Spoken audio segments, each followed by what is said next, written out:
Mountaineer Nation, let's ride. But Don Nealon's Mountaineers enjoy walking in where angels fear to tread.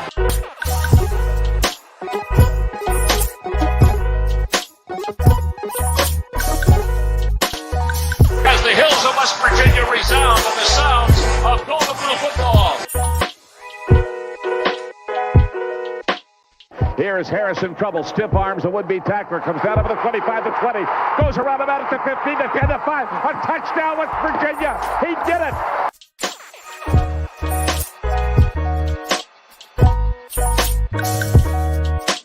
Takes the Slater one-on-one with the defender. Look at that one. West Virginia football. You know what that's about. They don't know what it's about. West Virginia football. We're people. Let them know. Leave no doubt tonight. Leave no doubt tonight. No doubt. They shouldn't have played the old Golden Blue. It is a great night to be a Mountaineer wherever you may be.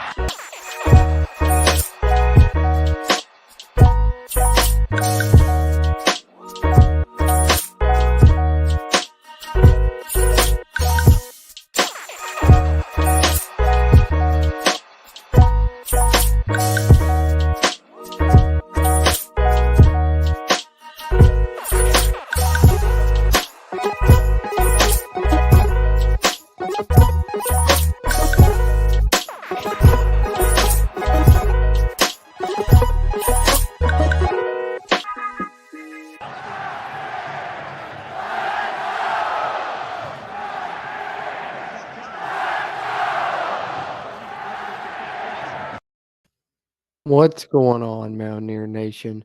Welcome back into the Country Roads webcast, our weekly Q&A stream here for Week 9 of the college football season, upcoming Game 8 of the WVU football season against the 7th-ranked TCU Horned Frogs this Saturday. So you've kind of heard our thoughts about it through the week. This is our Q&A stream we like to do towards the end of the week, let you guys chime in, kind of guide the conversation, talk about whatever you guys want to talk about, whether it be in relation to that game or anything WVU you want to talk about, drop there in the chat. We'll talk about it along the way. That being said, how you doing, Steven?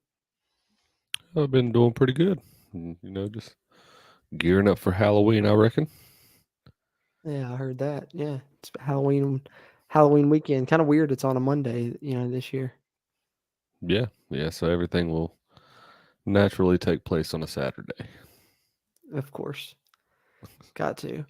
That's what's kind of weird about this week, right? Is it's been kind of quieter, and usually, like, if you think about it, Halloween weekend games that end up, where West Virginia's playing at home, those are always usually wild. And especially if you think about one where you got a Halloween weekend game with a top 10 team in the country coming into town, it would normally be crazy, but it's just the energy's not there, and I think that just kind of says a lot, right? Yeah.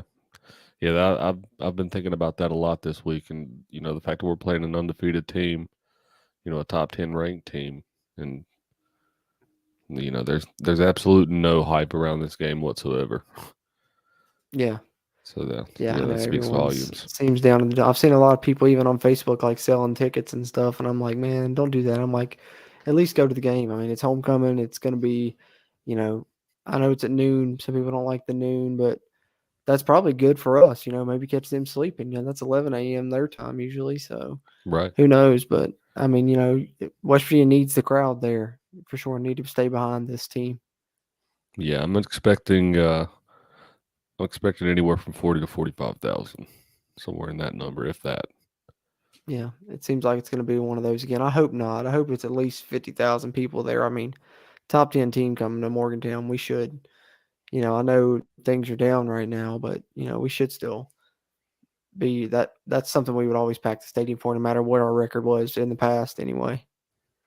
Yeah. And that's true. I think if we're going to still proud ourselves on being one of the most passionate fan bases in the country, we need to show up even when we're not winning the football games. Yeah, I agree. At least we can be represented. Yeah, exactly. Represent the state well, at least with the fans, and show the Right. pride. We got Mountain Lair with Kenny in here. What's going on, Kenny? Good to see you, man. He says, "Nice to see us on a live show. Nice to see you in here, man. Always appreciate you coming on and chiming in and everything." And he's got his own channel now, guys. Go check out WVU Mountain Lair with Kenny. Sub him up and stuff. He's doing some college football videos and stuff over there. Shout. What's going on, Silas? Good to see you too, man. As always.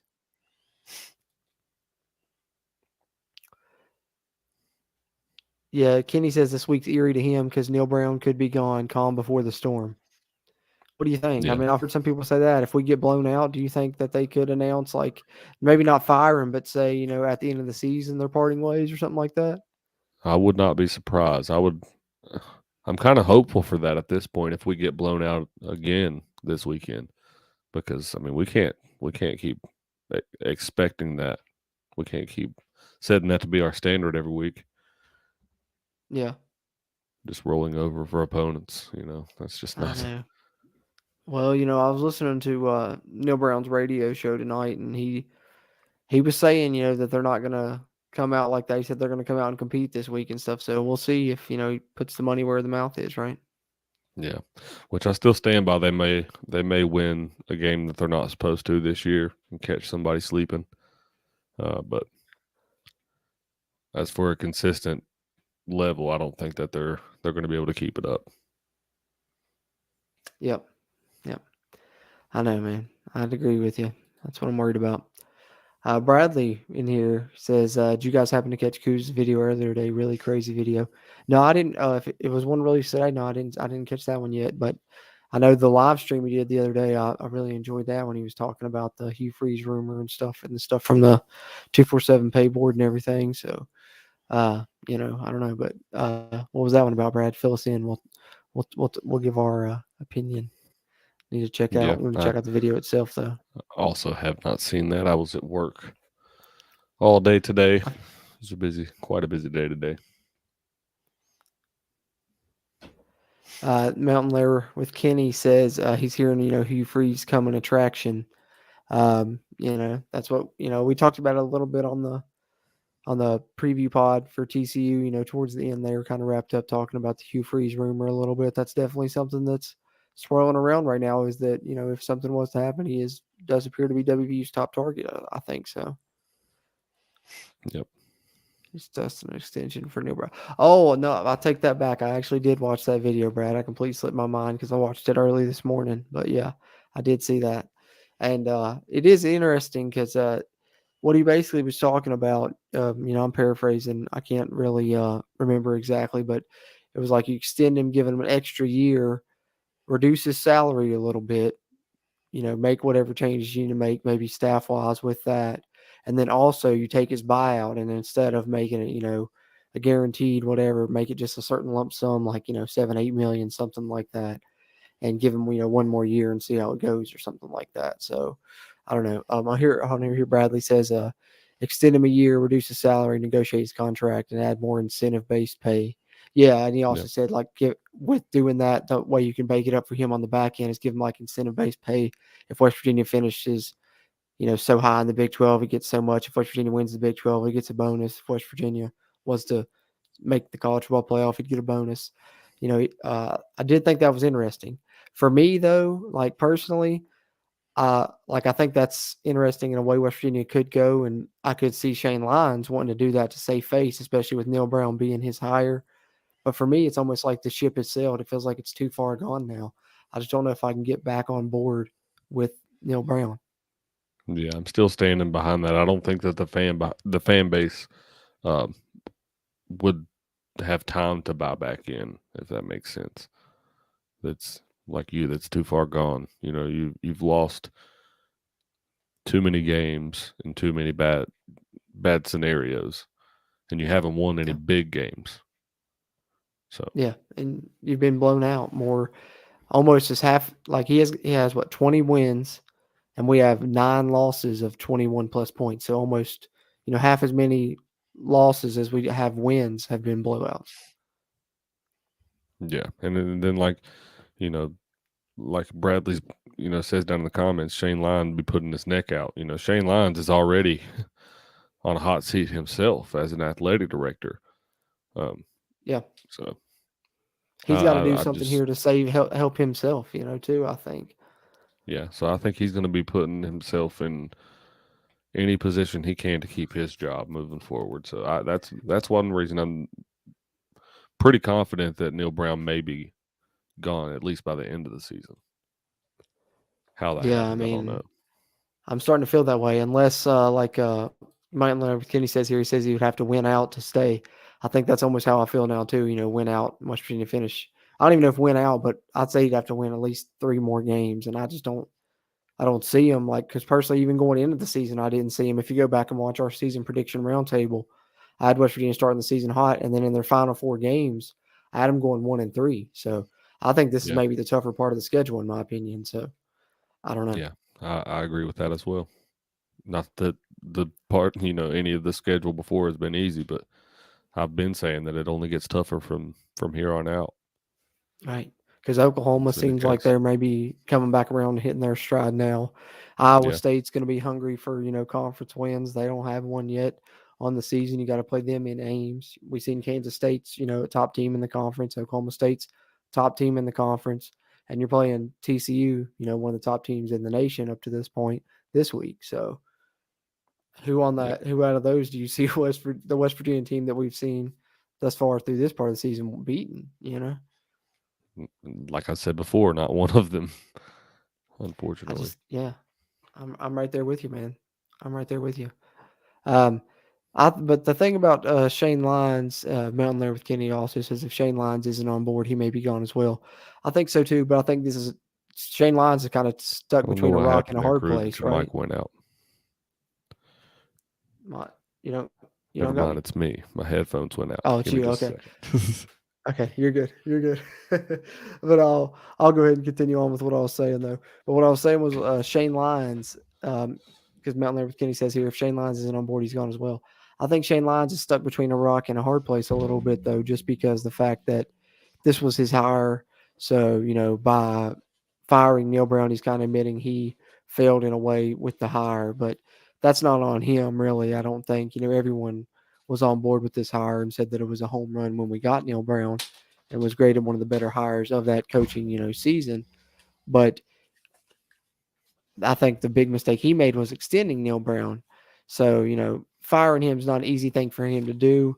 I think the idea Kuz had may be something that Shane Lyons would try and do to save face. But in my opinion, I think the best move that Shane Lyons could make is what is rumored to be happening with these Hugh Freeze rumors. And I'm not saying that it's necessarily got to be Hugh Freeze, but I think if Shane Lyons wants to reunite the fan base and get people in his corner as well, he can quietly, behind the scenes, be ushering out Neil Brown, and leading the charge on his firing and have that lined up.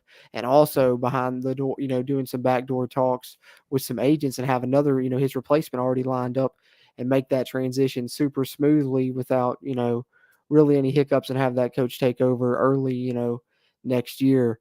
And I think Shane Lyons can really, save face with Mountaineer Nation with that, get them back behind him, and also reunite the fan base a little bit because that's one thing when Neil Brown was hired, we felt like the fan base was finally, united it for the first time in, what felt like quite a while. And here we are 4 years later, and it's kind of ripped to shreds again. So I think the way to unite it for Shane Lyons would be to do a move like that, And I like the Hugh Freeze pick. That'd probably be my top choice out of, some of the ones that are being thrown around. But I think if you do that in general and, get rid of Neil Brown and bring in someone else right there behind the scenes with a smooth transition, it wouldn't be a bad move for Shane Lyons at all.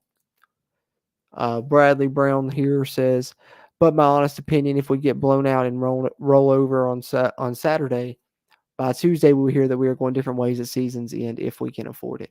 Yeah, I feel like we can afford it, I think. A lot of people are talking about West Virginia not being able to, but I don't think that, as bad as I hate Shane Lyons for making that extension, that was the one big mistake that he's made to me that I don't like is I think that even in doing so, you don't make the buyout that high if you don't feel like you can pay that buyout and meet that. So I don't know. That's just my opinion, but who knows? Maybe they can't. But I agree with you, Bradley. I think if we get blown out, which let's be honest. It seems like a decent possibility right now. We could hear something like that, and then you just have like a lame duck coach the rest of the season. I think that what you're saying about hearing that we're parting it ways at season's end is almost more likely to me than them coming out and outright firing Neil Brown midseason, because West Virginia just doesn't fire coaches midseason traditionally. So if they do, that would just kind of show you where West Virginia was at with that. Old Gold and Blue Show, good to see you in here, man. I appreciate you always coming on and chiming in here as well. He says, we're going to see Coastal play Marshall weekend. Curious to see Chadwell. Oh, they play this weekend? Okay, that'll be a good game probably. Yeah, definitely report back on how that looks, live and in person, because that's one when, the rumors of Neil Brown, being fired first came out that I really looked at a lot was Jamie Chadwell. And I think that would be, one of my top choices as well. Just because of how unique that offense is. And I think having a unique offense is something that West Virginia really needs to do to be successful here. We've seen that work in the past, but he was my number one until, I got to the point where I'm like, I'd like us to hire a guy with Power 5 experience. And that's kind of why I got on the Hugh Freeze train, because that's something West Virginia doesn't do a lot. But Chadwell would probably be my number 2. If not, he's definitely in my top 5 choices right now. But what do you think about that, Stephen? And, what would be some of your top choices? That's something I hadn't really asked you. We've talked about the Hugh Freeze rumors and stuff, but, let's do a little speculation now, coach-wise. Who are some of your choices that you'd like to see West Virginia target? Maybe give me, top 3, top 5 in your mind. Well, see, mine are completely unrealistic, because the ones that I've only potentially thought about are the ones that we've only heard about up to this point, like Matt Rule and names like that. But the reason I've been trying to not dive into too many names is because we haven't fired him yet. And you know what I mean? I don't want to get my hopes up on one guy Same.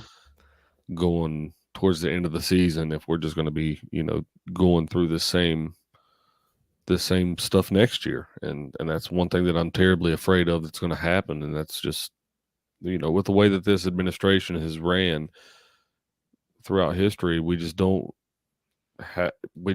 very seldomly fire head coaches. And Right. and I know Matt Rule is highly unlikely. That's what I said. It's very unrealistic to the name that I've actually pondered upon. And so I couldn't give you a realistic list right now that I've thought of, other than the names that we've obviously discussed, and that's Hugh Freeze and Chadwell and names like that. But with the next few weeks coming up, I would imagine the coaching carousel is only going to get more and more complex and more common. So I don't know. I don't know if it's going to be Hugh Freeze, but I do think that the next person that we hire it needs to be a big hire. We discussed that in the last show, but it needs to be a big name. Maybe not a big name, but somebody that we are damn sure confident we're going to be able to get the job done with. Yeah, I agree. I agree 100% on that. I think so too. And I think getting a guy, like I said, a guy with Power 5 experience would be big. Something West Virginia hasn't really done is hire a coach with head coaching experience in the Power 5, in the past. So that would be big. But what about you guys, in the chat here? Drop some of your favorite candidates that you would like to see West Virginia go after if a coaching search was to happen. Who would you guys like? Like Steven said, I haven't really, looked into it extensively either. That's why I haven't done a video on it on the channel or anything yet, because I want to wait until it's official, something that it's actually going to happen, because I think it's 50-50 right now. Like I said, Shane Lyons hired Neil Brown. He may want to give him another year. I think, like someone said, like Brad was talking about in the chat there, Kuz's video he did today was really interesting and something I could see Lyons doing. So that's why I haven't really done a video on it or anything. But if it ever does become official, there'll be plenty of coverage on it there. But let us know who you guys think. Like I said, Jamie Chadwell is one for me. But, I would like to see West Virginia go after somebody with more Power 5 experience. That's why I'm a little bit higher on Hugh Freeze now. But if you're going after a West Virginia guy, I think Tony Gibson would be my top choice there. There's plenty of different names just depending on what angle you want to go from it. I think if you want to look at West Virginia guys, you might have a small list of guys. If you want to look at the top group of 5 guys, you got a small list of guys, the top assistants. And then, of course, your guys with Power 5 experience, which some names that I've heard thrown around were besides Hugh Freeze that had Power 5 experience, let me get your thoughts on some of these while we're going at it. Is of course, Matt Rule, which I'm like you, I think is unlikely in my opinion, just being honest. But who knows? You never know. It could surprise me. But then I also heard Dave Clawson, the coach at Wake Forest. I'm just not a fan of that one. And Dino Babers at Syracuse. What would you think about something like that? What Dino's done at Syracuse this season alone is incredible. But I'm not one that tries to judge a coach off of what they've done in one season. Anybody can catch lightning in a bottle, and we've seen it several times before. So I really want to get a guy who's proven himself over several seasons of competitive football. And I don't want to see anybody from the FCS. I don't want to see, somebody that's going to go after guys in the FCS. I want to see us go after top tier talent, because every single year what we see is, we lack size against not only some teams in the conference, but most of the teams in the conference. It's not just the Oklahoma and the Texases that we struggle to match up with. It's Oklahoma State, it's TCU, it's all of these guys. Baylor, they all look significantly bigger along up front. And I want to be able to get a coach that can recruit some size and recruit some athleticism up there. So yeah, I don't know. There's got to be the right guy. Let's see. Mountain Lair with Kenny says his top 5 here. Hugh Freeze number 1 for him. Lance Leipold number 2. Jamal Adai, give him a chance, number 3. Tom Herman number 4. Paul Chryst number 5. What do you think about Paul Chryst? That's another name I've heard thrown around. I didn't know that he actually was a grad assistant a GA, on WVU's football staff, like when he first started coaching. So I've heard people throwing that around too. And he's gone now. Wisconsin let him go. So I don't know. That's another name. But Lance Leipold, I think I don't see him going from Kansas to WVU. I know Steven probably likes the Adai one. Tom Herman's just a hell no for me.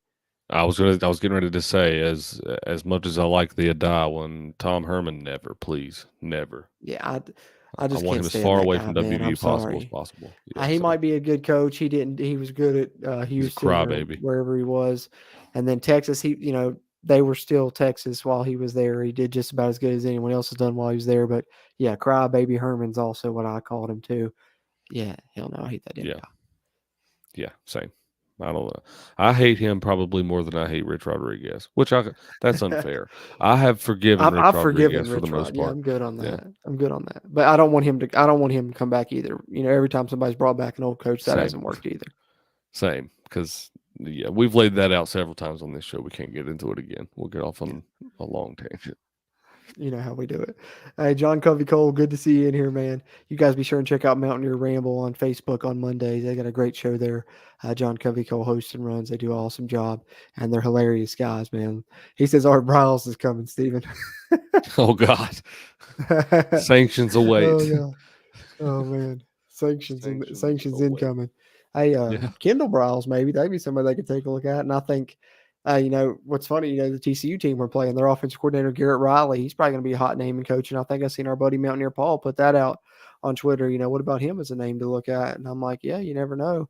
But I don't know about going the assistant route. Like I said, I kind of want us to go just sit and head coach route and just give it a chance, something we haven't really done. That's what Silas says here. He says, I agree. Power 5 experience is a must. FCS transfers and FCS coaches not working right now. Right. Yeah.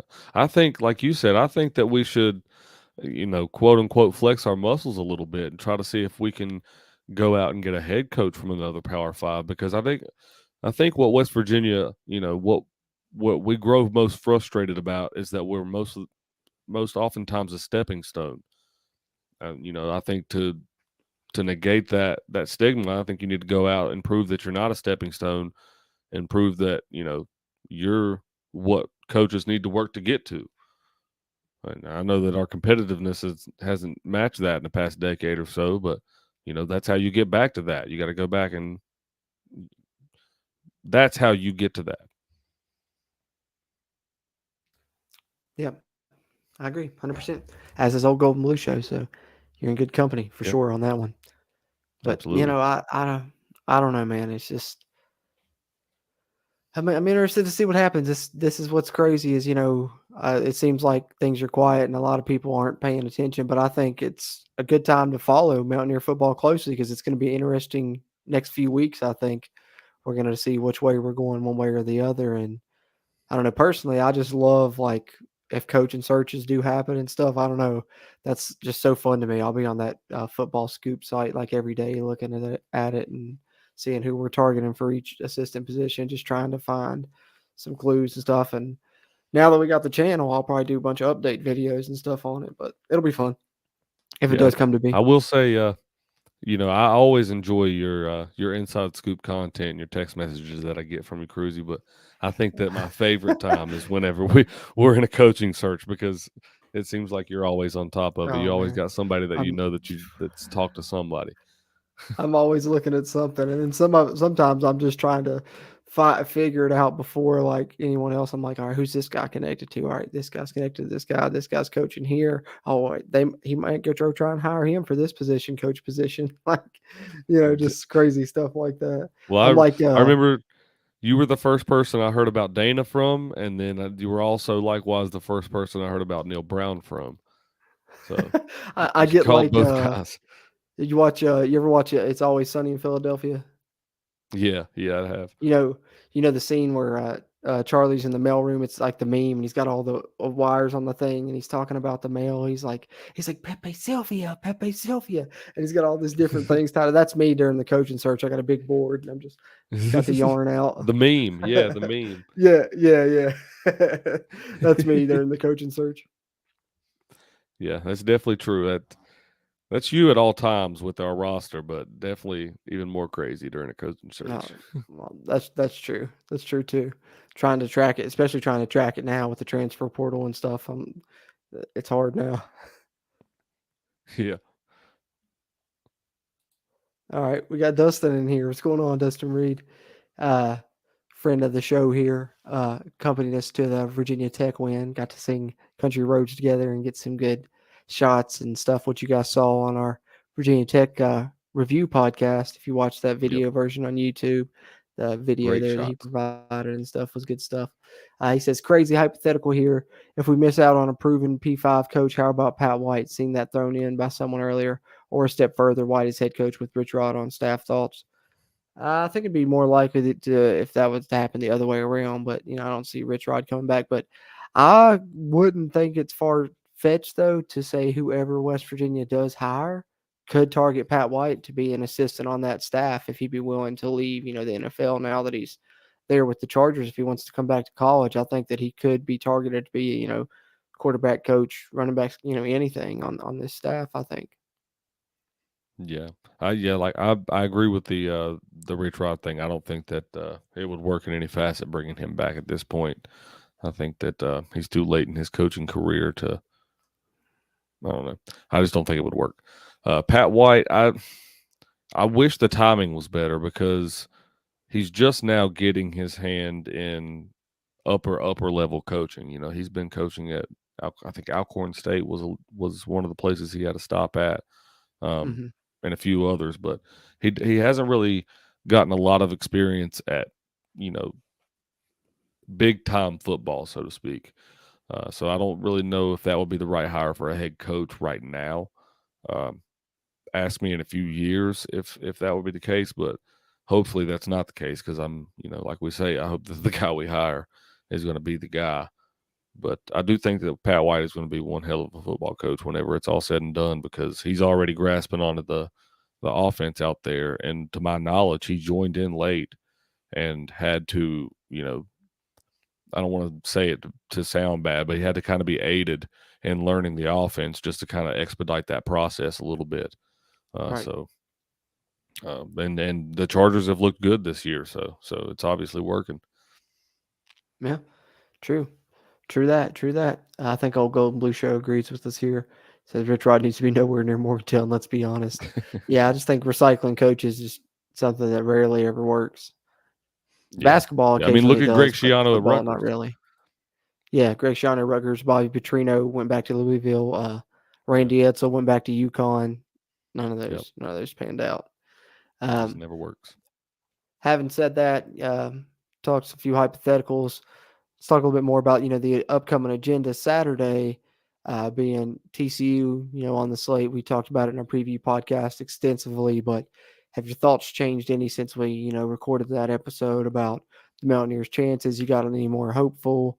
Just anything you got on that game that you maybe we didn't touch on that you've thought of since then, or, anything at all?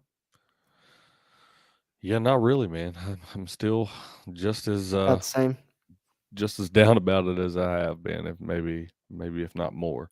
I'm excited to go to the game. I always enjoy going to the games and seeing everyone and seeing the atmosphere, even if it is, if we're not winning, then it's still enjoyable just to see everybody and be there. But yeah, not too hopeful on getting the win. It's homecoming weekend, so that's a plus. I just hope they come out, man, hungry, and at least I'll be happy with that if they come out and just look, ready to play this time at least. I'd be at least that'd be at least an improvement, right? That's the one thing I'm at with it, But for our, more of our thoughts on it, a little bit more in depth and a little bit preview of the matchup, check out our preview podcast there, season 5, episode 144 of the CRW pod. You can find it on any podcast platform or the video version over here on our YouTube.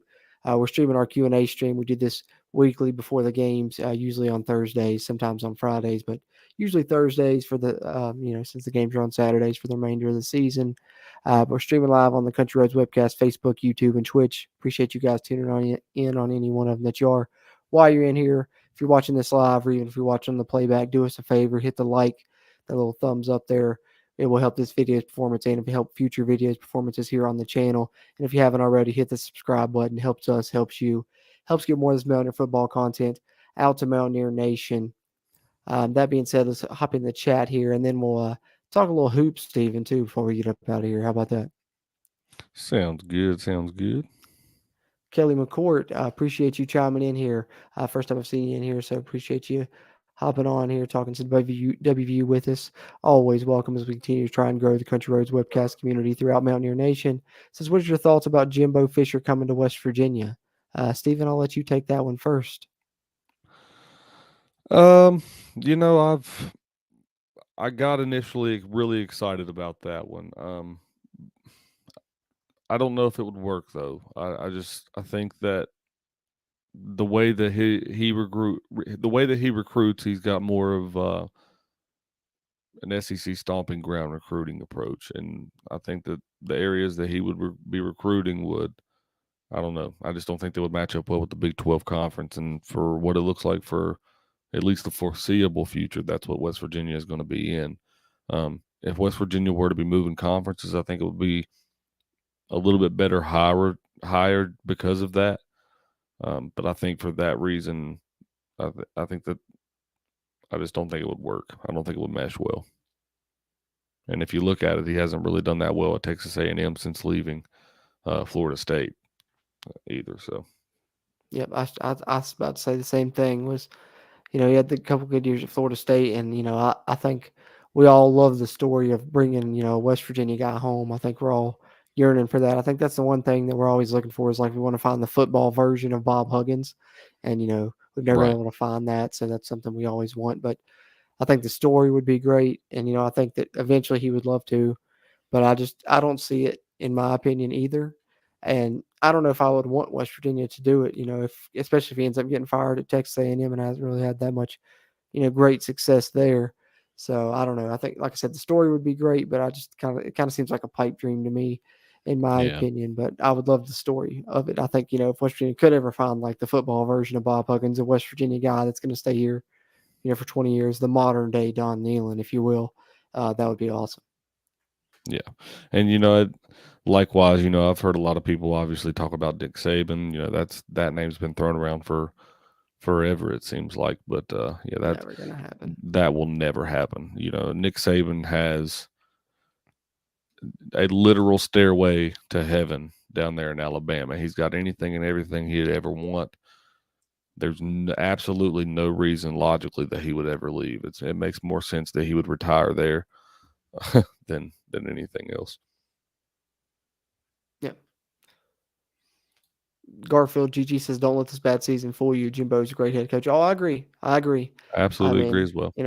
I think that he would be able to do some things at West Virginia if he did ever come. I just don't ever see it happening. So Right. and I think as that he agrees, he says recruiting. pipe dream. I think that recruiting pipelines play a major role. You know what I mean? I think that you have to recruit the right area to be successful in the right conferences, if that makes sense. So, you know what I mean? Like Texas and Oklahoma are going to be able to recruit a little bit of the same areas that they have been for the multitude of however long they've been in the Big 12, but they're going to have to switch up a lot of that, and they know that, and that's why they're, if they are successful right out of the gate, that's going to be the reason why. You recruit a certain way to play in the Big 12, you recruit a certain way to play in the SEC, and you recruit a certain way to play in the ACC and the Big 10. That's just how it's always been. You know what I mean? So that was, if I'm being confusing, I'm sorry, but that's why I think it. No, I'm following it's you. such a long slot as well. I'm following you. It's definitely a difference there, culturally in between, each one, I think. So I'm right there with you. Definitely little As much as I different would love nuances it, in between them all. yeah, I don't know. If it did happen, I think I would be more just on the edge of my seat the whole time. If he ever lost one game, oh my gosh, you know what I mean? Like, oh, this isn't the guy. Well, I think we're all going to be on edge, regardless with if West Virginia does end up making a coaching change, because West Virginia really they can't miss again. Can't do it. Yeah. Like I've said a bunch of times before, this next hire is a truly, truly pivotal hire, to say the least.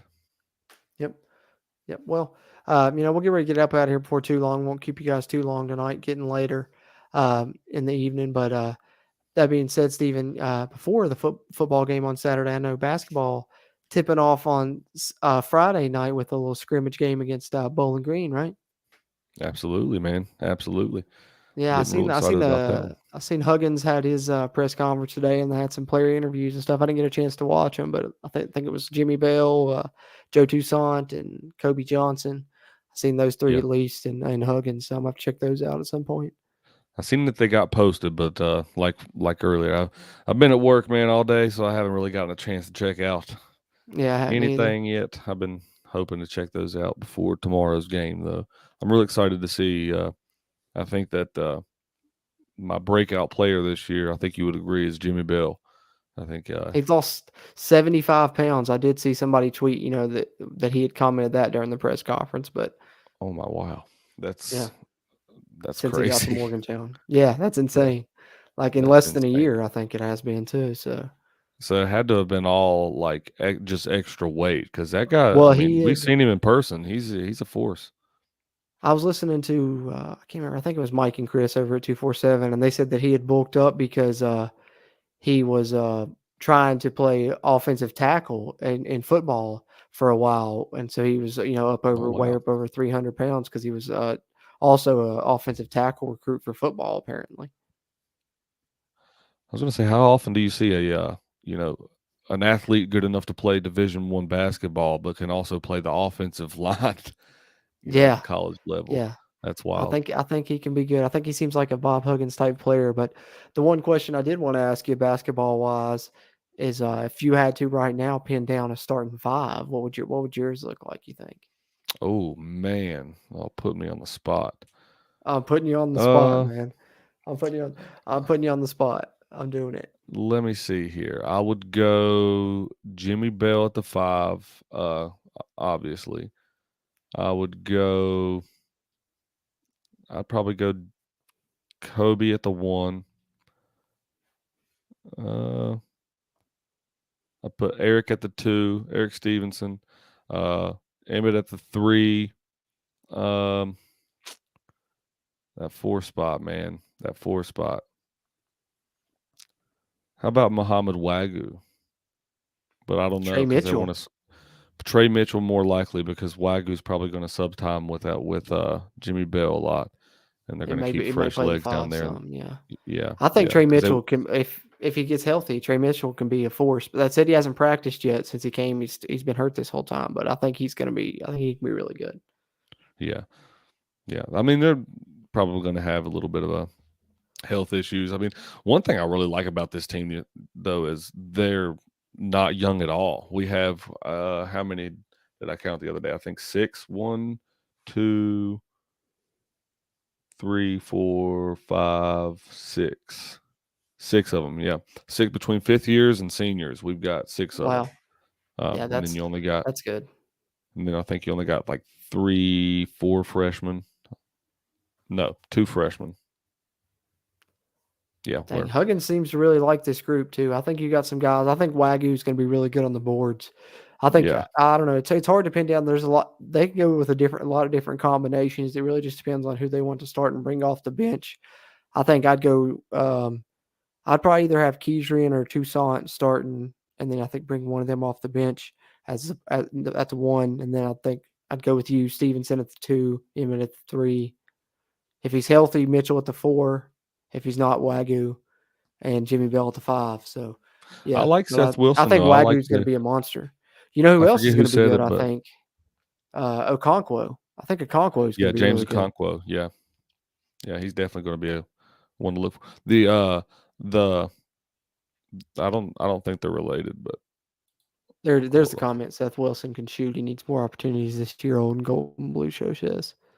yeah. Yeah, Seth Listen, Wilson can. Josiah Davis and Josiah Harris are both going to be pretty good. They're both freshmen, but they're both going to be very, very good. Who else was I've it heard that some very redshirted good things last about them. year? There's another guy that can shoot that redshirted last year. What's his name? King? Jamel King? Is that it? Jamel King, yeah. Yeah, he redshirted last year, and he's supposed to be a shooter as well, I believe. So hopefully they got some Yeah. guys that can shoot this year. Man, I'm looking at the Yeah, team photo guys right now. They can got make the shots. they got some beefy guys this year. I will say that. You know what I heard though? Also, shout out Alex Ruoff, looking good in the coaching Yep. staff, man. Yep, he's up there with him now. Hey, you know what I heard though? What's that? I heard that at times they've been playing Kedrian Johnson and Joe Toussaint together, and they said they're both really good defenders, and they've been wreaking havoc with that, and that they've been pressing when they've had both those two in.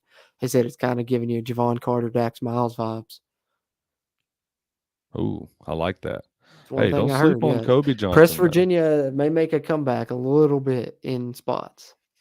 Yeah, I made a mistake and said Kobe earlier, but I meant Kedrian. They're both Johnson. Yeah, But Kobe also going to be either very, one very could good. I potentially think he's start there athletic. though too. I was about to say, Yeah. I think Kedrian, Kobe, or Toussaint, any one of the 3 could end up as a starting point guard though. Yeah. I think that overall, I think what Huggins is looking for is, and the main reason being is last year we could not rebound a basketball if it was right in front of our face. And so that for that reason alone, I think that down low you're going to see a lot of interchange, a lot of fresh legs down there, and a lot of crashing the boards. I think, like you mentioned the other day, you might see a little bit of press Virginia, but I think what makes Huggs so up about this team is they actually can make shots. And I know he said that every single year for the past 6, 7, 8 years now, but I truly believe from watching a lot of the clips from these guys that they can make shots. Emmett Matthews being one of them. I watched a lot of highlights from him from last season, and it amazes me if you go back and you watch his highlights from WVU from his freshman and sophomore seasons. He's a good basketball player and has been since he was young, but he struggled to make shots. And then you go back and you watch his highlights from last year at Washington, and it's almost night and day in the type of offensive player that he has become. And I think he attributes a lot of that of just learning a new system and being able to not limit himself on how he plays the game. But he's talked about that several times in his press conferences, how Huggins, the way that Huggins style of play is here versus how it was out there, really helped him mesh the two styles of play together. And I'm excited to see what he has this year. I like it.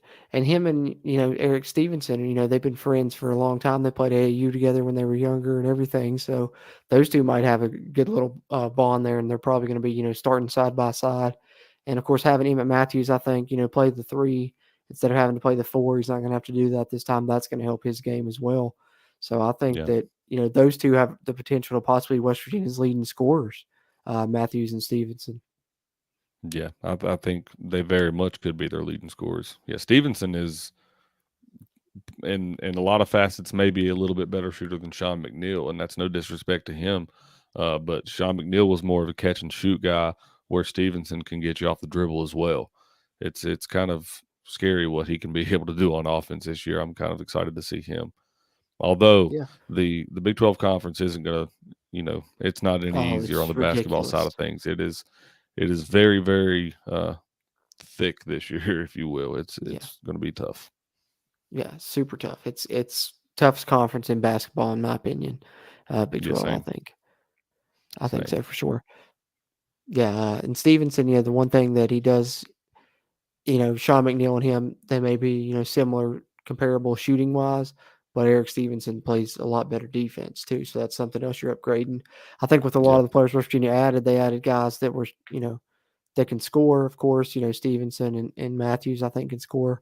Trey Mitchell potentially can score, but they added a lot of defense and rebounding, the areas that they lacked last year. Toussaint's a great defender. Wagu's a great rebounder. Okonkwo, who, they're going to be adding, who redshirted, is a great rebounder.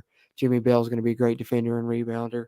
So I think that's only going to help this team, because that's really what you were lacking a lot last year. Last year you had some guys that could shoot, but you couldn't stop anybody, and you were terrible on the glass. Right, and I think that's a lot of the reason that Huggins has, stuck to that style of play over the years. If you can rebound and you can play defense, even if you don't make shots at a high clip, you pretty much have a really good chance you put yourself in a good position to win the game. And then another thing is, we've got to be able to take care of the basketball. We've traditionally been a really good team of getting turnovers from people, but then we give it right back to you. So I think that if we get back to rebounding, playing defense well, and then we can make a few shots, then I think that and take care of the basketball, I think that we can be a pretty good basketball team. But I don't want to get too high up on this team until I see them actually play on the court, and that's what I'm so excited about for tomorrow night. Yeah, absolutely. And to answer, there was a question earlier from Kelly McCord, I think, again, asking where to watch the game. I am going to check right now to see if it's on the on WVUsports.com. It should be streaming somewhere, I would think. If not, the video, you can definitely probably at least get the call from Tony Caridi, I'm guessing. Absolutely, yeah. Let's see here. See if you can find it. They usually have a little... Let's see. Yeah, it's going to be streamed live on WVUsports.com tomorrow night at 7 o'clock, Kelly. Okay, that's awesome. WVUsports.com, 7 o'clock tomorrow night. Check out the first time you can see the Mountaineer team in action in a scrimmage against Bowling Green. So check out WVU basketball tomorrow night. That'll be nice. Absolutely. Yeah, I'll definitely be checking them out myself. Yep. Having said that, Stephen, talked a little football, even threw in a little basketball here. For more on that, be on the lookout for the CRW hoop side of things. Tipping off and going to be in full swing, so it's going to be plenty of West Virginia coverage coming here from the Country Roads webcast on the YouTube side of things. It's going to be a video nearly every day with football and basketball season both going on at the same time. So a lot of stuff coming and a lot more live streams. So be sure and subscribe if you haven't already. And if you are subscribed, hit that little notification bell so you can be notified when we go live and you can come here and talk with us, because that's, one of our favorite things is getting to chat with you guys throughout the Country Roads webcast community here in Mountaineer Nation. Having said that, Stephen, any final thoughts on, whether it be basketball related, football related, non-WVU related, anything you want to touch on before we get ready to wrap this one up, this week's Q&A stream? Nope. Like I said, I'm not too hopeful for the game this weekend.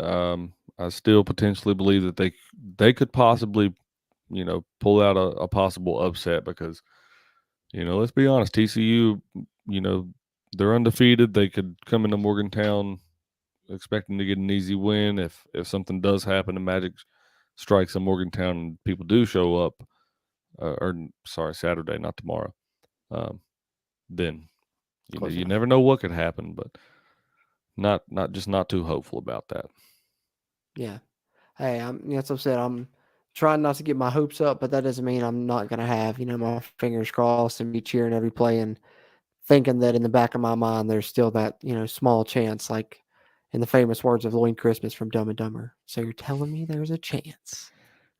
Yeah, There's always a chance, especially There's with it in always a Morgantown. There's always a chance. We've been known to upset teams before, even when we haven't had a good record. Think back, 2003, Virginia Tech, number 3 in the country, comes into Morgantown, beat them 28-7. So you never know. There may be a little bit of Mountaineer field magic left, and we'll have our fingers crossed that there is, and be looking forward to it. I do want to take a chance, plug the live show that we will have following the game, immediately following the game. The game's at 12, so hopefully we'll be starting that up around 4 o'clock, if not a few minutes before. So check that out. It's over on the Voice of College Football channel. It's here on our YouTube channel as well, Country Roads Webcast, and the West Virginia channel at the Voice of College Football. So if you haven't already, check out our podcast episode previewing the game to hear our predictions. That's our thoughts before, including this. During the game, you can hear our thoughts, or read our thoughts, rather, I guess, on Twitter at WVU Country Roads. As you see there on the screen, we'll live tweet throughout the game on Saturday. And then following the game, come right back here, chat with us. We'll talk about the results here on the Voice of College Football live stream for the West Virginia channel here, hosted by us at the Country Roads Webcast. Really appreciate you guys tuning into this week's live stream. We'll be back next week to do it again for another Q&A stream and plenty of WVU content along the way from us here at the Country Roads Webcast. Having said that, for Steven, I'm Jordan Cruz. And until next time, let's go, Mountaineers.